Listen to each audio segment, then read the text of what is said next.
با من بگو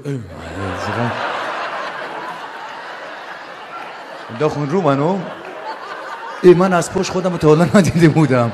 اینجا هم ریخته. عزیزان مسخره نکنید، من رفتم دکتر، سرم به مو حساسیت زیادی داره. با جناب آقای سرکارات همسر شیلا خداداد صحبت مفصلی کردن. از رفقاست گفتم رفاقتی حلش کن. میدونید وقتی میخوان مو بکارن از بانک مو استفاده. بانک مو این نوار دور سره، اینجا باید پر مو باشه و یکی از دلایلی که این پس سر موهاش نمیریزه چون زیاد شما رو بالش میذاری هی غلط میخوره. این خونی که توی پوست سر رد و بدل میشه باعث میشه این مقدار پیازهای مو بیشتر تغذیه بشه. کما اینکه اصلا جنس آنزیم هایی که در پیاز موی پس سر ترشح میشه با آنزیم های روی سر فرق میکنه. اما شگفتی اینجا بود که وقتی آقای سرکارات سر منو معاینه میکرد، هر چی دور سر منو نگاه کرد دید چیزی پیدا نمیکنه. گفت شما بانک مو نداری، اصلا قرض الحسن هم نیست، چه برسه به بانک، هیچی نیست. در نهایت گفت اگر میخوای از زیر بغل برات. گفتم آقای دکتر اینجوری کلمون بو میگیره که نمیشه.